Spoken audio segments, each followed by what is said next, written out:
Mwarakundanye cyane, ubuzima bwawe wumva yuko ari ubwe, inshuti zawe ziramumenya, ize zirakumenya, bigera naho wumva yuko uwo muntu agize igice kinini cy'ubuzima bwawe kandi umuhombeje bya bimeze nko kwibura. Nyuma ariko mwaje gutandukana, maze muri kino gihe biragukomerera cyane, wumva yuko utakaje ikintu gikomeye cy'ubuzima bwawe. Ibingibi ni ibihe bikomerera uwanzwe cyane, dore ko usanga uhagaritse urukundo nta kintu kinini bimutwara, kubera yuko akenshi aba afite impamvu cyangwa se afite undi muntu bakundanaga uwanzwe aba asanzwe atazi.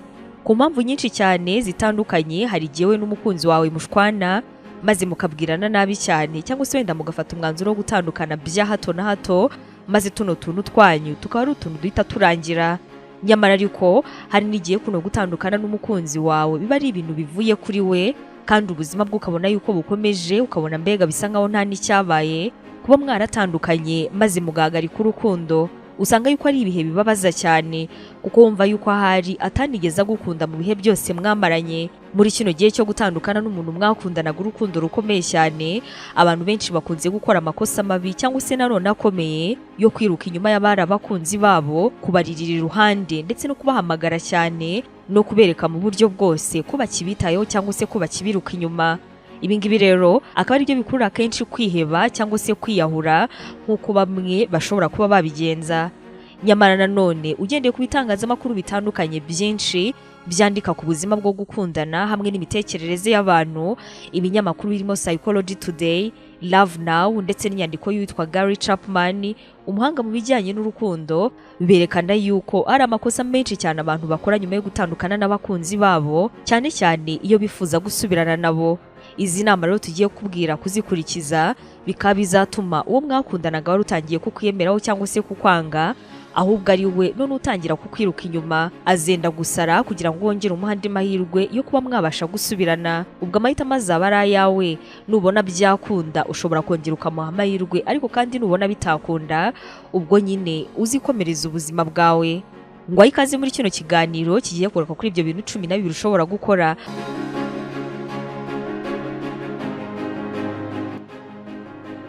Ikintu cya mbere uzakora kugira ngo wa muntu wakwanze cyangwa se nanone wa muntu wahagaritse urukundo rwanyu atangire kuba yagutekerezaho kabiri, ni ukwiha umwanya wawe wenyine maze ukamedita. Iki ngiki nicyo gihe cya mbere kiba gikomeye nyuma y'uko umuntu atandukanye n'uwo bakundanaga. Kubivuga biba byoroshye cyane, gusa kubikora byo biragora. Kuvuga ngo ugiye kwiha umwanya nyuma y'uko utandukanye n'uyu mwakundanaga ari we bivuyeho, abatekereza yuko ugiye gukora amakosa twabonye haruguru yo kumwiruka inyuma, kwirirwa uririra imbere ye cyangwa se kumwinginga ngo musubirane. Nyamara iyo wihaye umwanya wo gutuza, ubutsinzi ikizamini cya mbere cyo gutuma uwo mwakundanaga kwibazaho, agatungurwa n'uburyo gusa nta kintu na kimwe bikubwiye. Ikinyamakuru Psychology Today cyanditse yuko nta muntu wanga kumva cyangwa se kubona ko yitaweho, ari nabyo yubaza cyane uno muntu watumye urukundo rwanyu ruhagarara. Atangira kwibaza ati none se wa muntu uko nari nzi ko agiye kumpamagara akarira, kandi ko nari nzi yuko agiye kujya mvugisha kenshi kugira ngo yongere agerageze urukundo rwacu, kubera icyo atarimo kubikora? Ni ukubera icyo ubuzima bwe mbona ari bwiza cyane nyuma y'uko ntandukanye nawe, wasanga n'ubundi nanjye ntari naramubangamiye nkaba ntari mbizi. Ahangaha rero ikizamini cya mbere ukumva yuko wagitsinze cyo gutuma undi mwatandukanye atangira kukwibazaho ndetse no kugutekerezaho kabiri. Ikintu cya kabiri uzakora ni ukurira, ariko kandi wiherereye uri wenyine, cyangwa se nanone wakabije ukarira imbere y'inshuti zawe magara, ba bandi uzaba ubizi neza yuko batazajya kubibwira wa wundi mwatandukanye. Impamvu usabwa kurira kandi rwose nta n'icyo bitwaye, ni uko iyo wakomeretse cyane cyane mu bijyanye n'urukundo, uba ufite intimba ku mutima, uba ushaka kwibagirwa ibyabaye ndetse no kwiruhura umutwaro w'agahinda. Ahangaha rero birumvikana ikintu gishobora kukuzamo nk'umuntu harimo kugira agahinda, kurira ndetse no kwigunga. Mu kubikora ntuzatekereze yuko waciye nk'amabere cyangwa se ko wakoze ibintu bidasanzwe bikorwa. Ni ibintu byiza cyane kuba wagenda ugaha umwanya amarangamutima yawe kugira ngo atazaguhitana.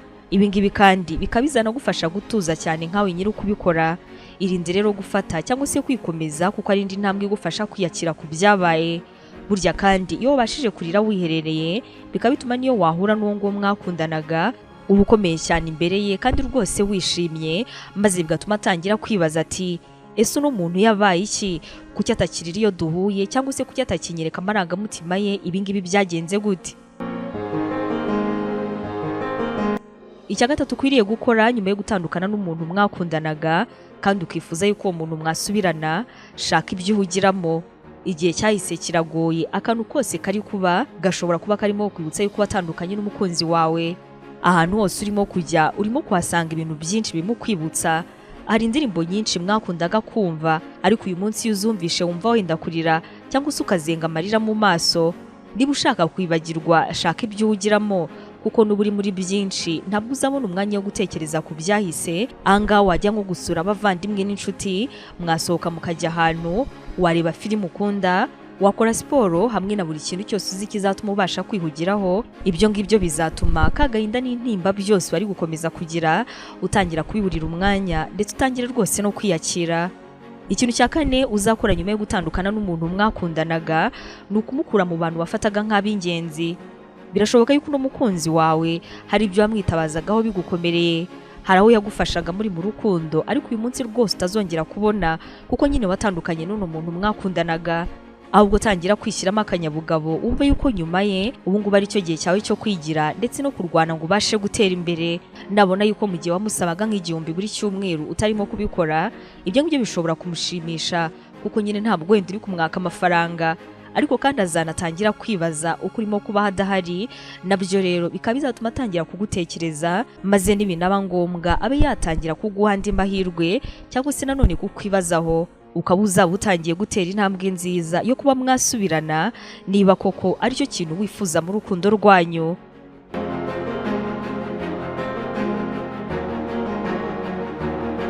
Ikintu cya gatanu ukwiriye gukora niba wifuza gusubirana n'umuntu mwatandukanye kandi ari we wabihagaritse iby'urukundo rwanyu, igire nkaho ubohotse ingoyi ye, wishimire ubuzima kurenza uko wari mbere mukiri kumwe. Mu nyandiko ya Gary Chapman avuga yuko iyo umaze kwangwa n'umuntu ahita atangira kumva yuko ugiye gucupira, agatangira kwiyumvisha yuko ugiye gusa nabi cyane kandi ukicwa n'agahinda. Nyamara Chapman anavuga yuko mu byo wakora bya mbere arimo kubanza ukikunda, ugakora uko ushoboye kose, maze ukiha urukundo ruhagije. Ahangaha tangira kwambara neza, koga ndetse no guhumura, kandi ukore siporo. Uko uzita kuri bino bintu bizatuma ukomeza kugenda nawe ubwawe wikunda, ari nako uzabona abantu benshi bakubwira yuko urimo gusa neza, ari nako kandi icyizere cyawe kizakomeza kuzamuka. Ibyo ngibyo rero uko bizagenda byiyongera, bikaba bizatuma ubona yuko buryo umuntu mwatandukanye ari we waguhombye kurenza uko we wamuhombye, ndetse no ku ruhande rwe nawe azatangira kumva amakuru y'uburyo usigaye umeze neza, kandi uko ubuzima bwakomeje atangire yibaza ati ese nakora iki ngo runaka yongera abo wanjye, kandi kuki twatandukanye maze aho gucupira nkaba numva kandi mbona yuko asigaye ameze neza cyane kurenza tukiri kumwe. Ibyo ngibyo rero nabyo bikaba ari ibintu ku giti cye bizatangira gutuma kwibazaho, agutekerezeho, ndetse anibaza ati ni iki nakora kugira ngo nsubirane na runaka.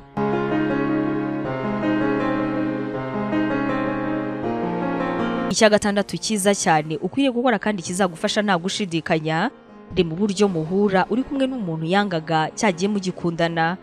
Burya mu rukundo kuko habamo gufuha kwa hato na hato, ubu bizi neza yuko umukunzi wawe wenda ahora gushinja cyangwa se ahora kwiyama yuko adashaka kukubonana na runaka.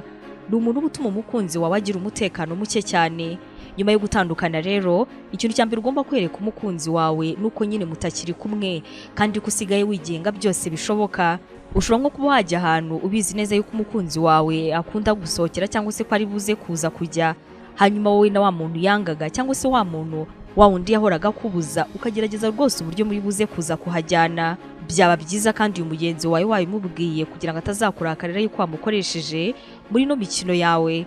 Ahangaha ariko ntubyitiranye, iki ngiki ntabwo ari igihe cyo kujya mu basore cyangwa se mu bakobwa no mu mico mibi itandukanye ngo ukunde were ko wari umukunzi wawe yuko wakomeza kuba adahari. Oya, kuko ushobora kubikora kugira ngo wereke wa muntu mwatandukanye yuko ubayeho neza, ahubwo bikaba byamukururira kukwanga ndetse no kumushimisha cyane, kuko urimo kumuha ibimenyetso bitandukanye bimwereka yuko mu guhagarika urukundo rwanyu rwose atigeze yicuza. Ahangaha icyo ugamije gusa ni ukumwereka yuko burya mutakiri kumwe mu rukundo, kandi kuba abantu yakubuzaga maze nawe ukubaha kutajyana nabo uyu munsi kuko uri wenyine kandi ufite uburenganzira bwawe, ushobora kuba wasohokana n'aba bantu maze mugakora ibyo mushaka byose kandi ariyo ku ruhande rwawe bivuyeho. uzabitandukanye cyane no kuba wajya kwiyandarika no mu mico mibi itandukanye ngo ukunde were ko wari umukunzi wawe yuko wakomeza kuba adahari. Icya karindwi wakora, irinde imbuga nkoranyambaga ndetse nunazikoresha cyane uzikoreshe rwose neza. Burya mu buzima ikintu cyose postinze gitanga ubutumwa bitewe n'abacyakiriye. Rero imbuga nkoranyambaga iki ngiki ni ikintu ugomba kwitondera kandi ukirinda kuvuga ububabare watewe n'umukunzi wawe, ukirinda kuvuga yuko utazongera gukundana ndetse n'ibindi nk'ibyo. Ni ibintu bisanzwe cyane nyuma y'uko uyu muntu atandukanye n'umukunzi we, abantu benshi bahita bajya kuri stati wenda za WhatsApp zabo maze bagatangira gupostinga abakunzi babo bashya, bagatangira gupostinga amagambo atandukanye ajyanye no kubabazwa mu rukundo cyangwa se yerekana agahinda n'ibindi nk'ibyo bitandukanye. Aho kugira ngo rero ujye gupostinga bene bino bintu, ahubwo shyiraho wenda umuryango wawe n'inshuti zawe cyangwa se abandi bantu wishimira. Shyiraho amafoto yawe wishimye ugaragara neza cyane bikomeye, iby'agahinda bireke bikomeze bibe ibanga ryawe. Ibi ngibi bizatuma wa muntu mwatandukanye atangira kwibaza ati ese uyu muntu uko ndeba adafite ikibazo na kimwe kandi nyine twaratandukanye ubundi yarankundaga. Ni intambwe nziza cyane rero yo kuba yakongera kukwiruka inyuma nanone cyangwa se nanone kugerageza amahirwe kugira ngo mubashe gusubirana. Ariko kandi baze ngo nijya gupostinga twa tuntu tubabaje ari buze kuza kubyakira gute? Araza kuze wenda mu mutima wawe kwishima cyangwa se nanone avuga ati nari mbizi n'ubundi ko gutandukana nawe ari ikintu kitazamushimisha na busa. Nta mpamvu rero ufite nimwe yo kujya kuba wakereka wa muntu mwatandukanye yuko ukibabajwe cyane no gutandukana nawe, yuko ugomba gupostinga ibintu bizatuma isi yose imenya yuko mwatandukanye. Nta mpamvu ihari, we komeza ubuzima bwawe kuri izo mbuga nkoranyambaga aho kugira ngo uze kuza kwerekana y'agahinda kawe cyangwa se nanone ngo wibwira ko urimo kumubabaza upostinga aho mwatangiye gukundana. Niba ntacyo ufite cyo gushyiraho rwose byose byihorere.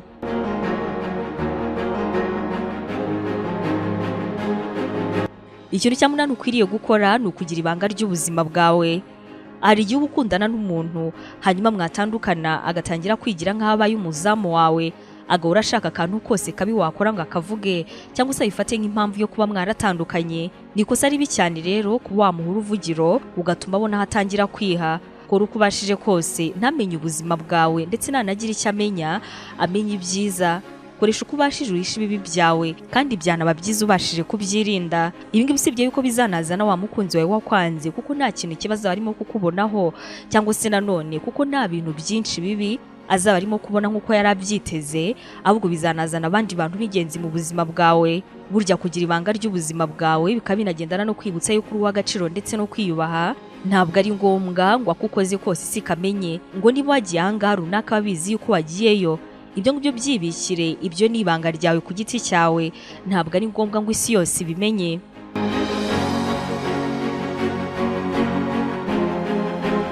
Ikintu cya cyenda ukwiriye gukora nyuma yo gutandukana n'uwo mwakundanaga kandi rwose byakubabaje ni ukudahubuka ndetse no gutuza cyane.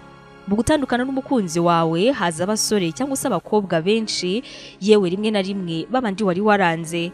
Ahangaha rero ugomba kwitonda kuko akenshi abangaba baba bazanywe no kugukina ku mubyimba, kugutesha umutwe cyangwa se nanone kugufatirana. Kubitondera rero ni ukubanza gutuza ngo udahita wirukira mu rukundo.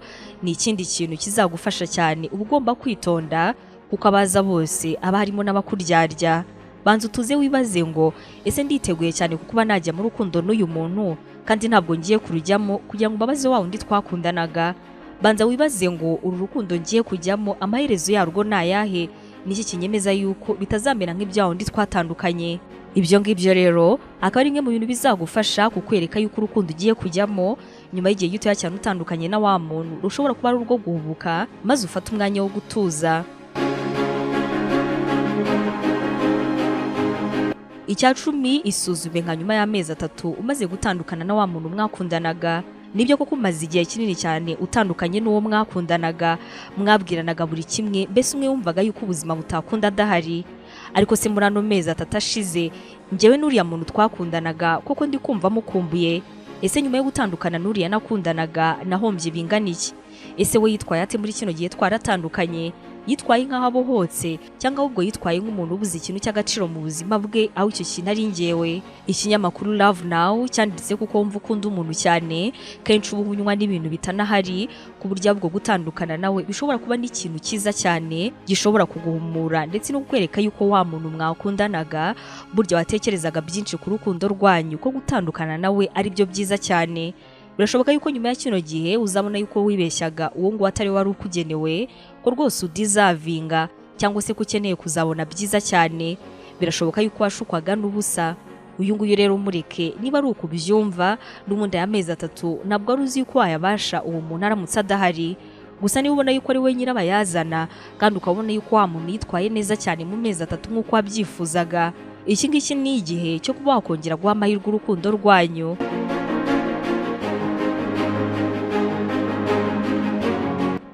Icya 11 cyo gukora, wikwitabira ibirori wumva yuko ari buze kuzamo ahantu hose azi neza yuko mushobora kuza guhurira wihajya mwi mu mwanya kandi mutabivuganye. Urugero, mufite nk'inshuti mwari muhuriyeho, wenda yakoze ubukwe cyangwa se nanone anniversaire. Ahangaha mu mutima wawe urabizi yuko wawuze ari umukunzi wawe, byanze bikunze aza kuza kujya muri ibyo birori. Arabizi nawe yuko byanze bikunze uri buze kuza kujyayo. Ubundi abantu benshi ahangaha bahita bavuga bati, shangiye none ngiye kwiyitaho, ngiye kugenda nambaye imyenda myiza n'inkweto nziza, ndaza kugenda mpumura, ex wanjye araza kuza kwiyahura. Ibyo nyine arabizi nawe ni gutya ari buze kuza yabikoze, ndetse washobora no gushaka kukubabaza kurushaho, yaba ari nk'umusore akazana umukobwa bakundana cyangwa se yaba ari umukobwa akazana n'umusore basigaye bakundana. Ahubwo ahangaha kubera icyo utamutungura maze ngo ntahakubone, we bireke utanga impamvu yo kutitabira hakiri kare. Nagiye akakubura bwa mbere azatungurwa, yibaza ati ni gute uno muntu yaba abizi yuko nza kuza maze yarangiza ntahagere.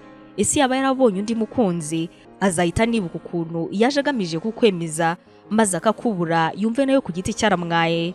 Azifuza kumenya amakuru yawe, agira amatsiko menshi cyane y'ibyabaye. Uzakora uburyo amenye yuko rwose ubuzima bwaho waruri bwari ubuzima bwiza cyane. Ni ikintu cyiza cyane cyo gutuma gukumbura, yifuza kumenya aho uri hamwe n'amakuru yawe. Ibi kandi uzanabihuze no kwanga kwitabira ubutumire bwe, ubikore nta gasuzuguro karimo, ariko kandi ntiwitabire ibintu arimo kugutumiramo.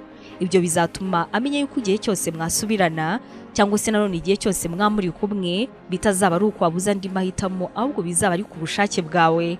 N'igihe cyose azagaruka kugira ngo muzasubirane, azaba bizi neza yuko n'igihe cyose mwakongera gutandukana, ubuzima bwawe rwose buzakomeza kugenda neza nta kibazo.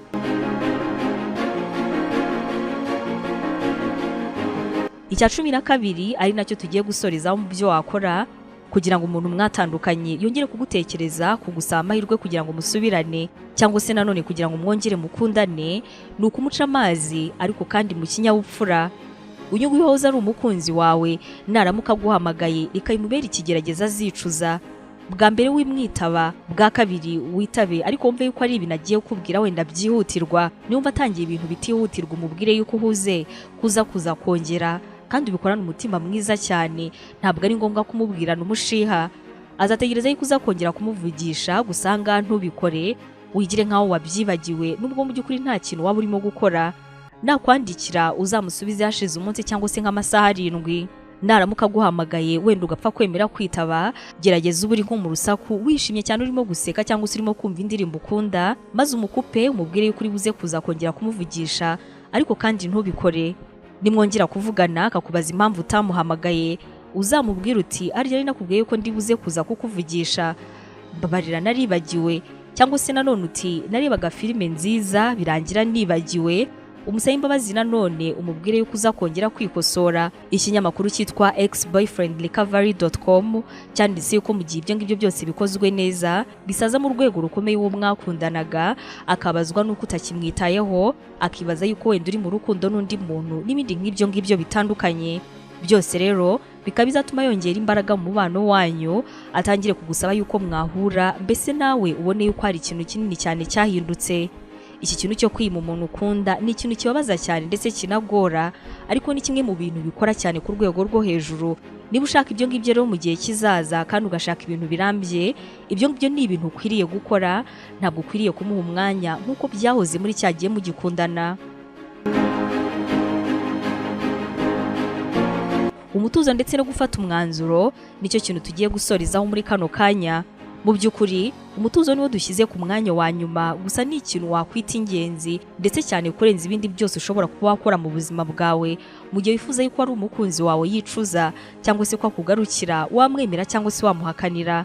Umutuzo niwo uguha kwigirira icyizere, umutuzo niwo uguha kudahubuka, umutuzo niwo uguha kwakira ibyagora abandi.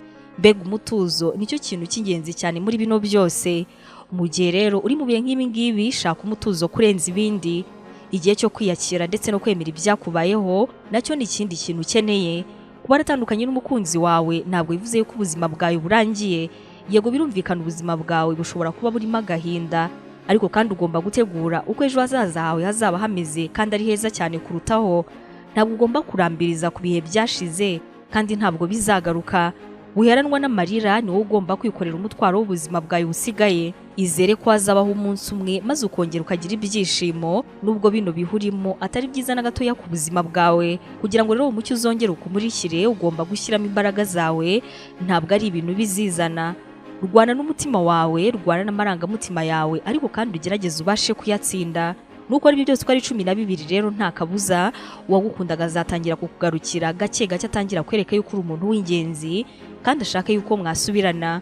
Ahangaha rero ubwo uzongere wicare nawe utuze wibaza uti birakwiriye yuko nasubirana n'uriya muntu, cyangwa ahubwo igihe tumaze twaratandukanye cyanyeretse yuko ndizavinga, cyanyeretse yuko nkwiriye ibyiza cyane kurenzaho. Ikinyamakuru Psychology Today cyanditse kuko wiruka ku muntu ariko agusiga, ariko igihe umweretse yuko ntacyo avuze aribwo wakwiruka inyuma ashaka kukwereka yuko afite ikintu kinini cyane avuze mu buzima bwawe. Amakosa yose wakoze rero mu gihe cyahise reka kubera isomo, ubutaha ntuzongere na rimwe. Hanyuma rero nyuma ya kino gihe kitari cyoroshye mu buzima bwawe, nuramuka mugiye gusubirana cyangwa se koko mugiye gutandukana burundu, ugomba kubanza maze ugatekereza kuri bino bintu bibiri by'ingenzi. Icyambere ni ukugira intego. Menya yuko kuba ugiye gusubirana n'umuntu mwari mwaratandukanye atari ibintu byoroshye. Nubizi yuko ushaka ibizaramba, reka mwicare mubanze mubihe intego, mureke gukundana buhumyi mutari babo mwifuza kuzajya. Banza ubihe umurongo maze unatekereze yuko nimwongera gushwana noneho bizaba ari ibintu bivuye ku mpamvu zumvikana. Niba noneho mufashe umwanzuro wo gutandukana, ubwo icya kabiri menya yuko mu buzima hari ibintu utapfa guhindura. Muri buno buzima bwacu bwa buri munsi tubamo, twese turabizi yuko hari ibintu bitubaho rwose tudafite ikintu na kimwe twahinduraho. Ahubwo ibi ngibi ikiza ni ukubiha umwanya ndetse no kubyakira. Gutandukana kwanyu rero ibyo ushobora no kuba nta ruhare wari ubifitemo kandi nta n'icyo wari gukora kugira ngo ubashe kubihagarika. Emera rero yuko ntacyo wabikoraho, ahubwo urebe imbere yawe aho guheranwa n'agahinda, ahahise utahindura, aho ngaho rwose ukomeze wasiga inyuma. Kwiyakira nyuma yo gutandukana n'umukunzi mwagiranye ibihe byiza mu rukundo ni ibintu bigora benshi, gusa ariko bitanga umutuzo kandi ugatekana ku rwego rushimishije iyo wabashije kurwana kandi ukabasha kumenya kwiyakira. Reka twizere ko nta gushidikanya ibyo ngibyo uko ari 12. Niba ufite umex ushaka yuko muzasubirana, umaze kubyumva uburyo uzabigeragezamo kandi ukaba wanamaze kumva yuko niba urukundo rwanyu ruzakwereka ibimenyetso by'uko iyo mutari kumwe ari byo rwose byiza, reka nizere ko uzabasha kwikunda maze rwose uwo muntu ukamureka akagenda, ugakomeza ubuzima bwawe neza cyane. Soje ngushimira kubw'uyu mwanya wafashe wanagize ukaba natwe muri kino kiganiro. Turacyari kumwe no mu bindi biganiro bitandukanye bigaruka ku rukundo.